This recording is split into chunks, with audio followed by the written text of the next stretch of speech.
Supreme court के मखसूस नशिस्तों के फैसले के बाद इलेक्शन कमीशन ने भी तैयारी पकड़ ली है। अहम इजलास बुलाए जाने का इम्कान है जिसमें 77 अरकान जो डी नोटिफाई कर दिए गए थे और सुप्रीम कोर्ट ने उनको अब बहाल कर दिया है।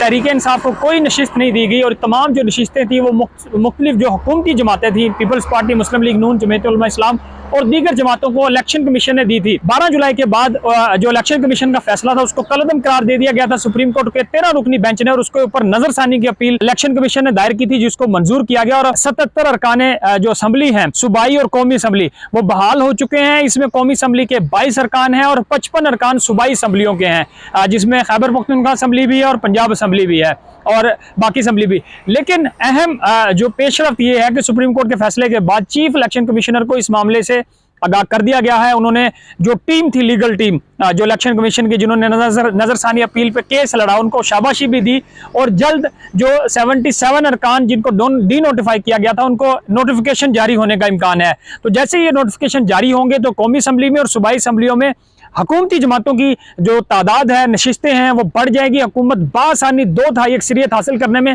कामयाब हो गई है जिसके ऊपर 27वीं तरमीम की बाज़गश्त है। लेकिन इलेक्शन कमीशन ने ये नजरसानी जो सुप्रीम कोर्ट में दायर की थी उसको जीता है। अपना जो इलेक्शन कमीशन का एक मौक़िफ़ था, इलेक्शन कमीशन ने जो सीटें थी, मखसूस नशिस्तें, वो हुकूमत और दीगर जमातों को देने का फैसला किया था और उसी को अब सुप्रीम कोर्ट ने तायद की और पेशावर हाई कोर्ट के फैसले को बरकरार रखा है। उसके बाद अहम पेशरफ्त आज ये हुई है क्योंकि गुज़श्ता शाम को ही सुप्रीम कोर्ट ने फैसला सुनाया था और अब चीफ इलेक्शन कमिश्नर ने जल्द इजलास बुलाने का इंदिया दिया है। अगर आज, चूंकि वीकेंड और हफ्ता है, अगर आज ये इजलास नहीं होता तो मंडे वाले दिन जो इलेक्शन कमीशन है वो अपना अहम इजलास करेगी और जो अराकीन असम्बली हैं उनको नोटिफिकेशन बहाल कर दिए जाएंगे और इस तरह तहरीक इंसाफ का जो वजूद होगा, चाहे वो कौमी असम्बली हो और मुख्तलिफ असम्बलियों में, वो इंतहाई खतरे में है और कौमी असम्बली में तो अब तहरीक इंसाफ जो है वो ना होने के बराबर है। तो ये शहर इक़्तिदार में होने वाली अहम पेशरफ्त है। मखसूस नशिस्तों का जो फैसला था सुप्रीम कोर्ट का, उसके बाद हम देख रहे हैं कि अब जो इलेक्शन कमीशन है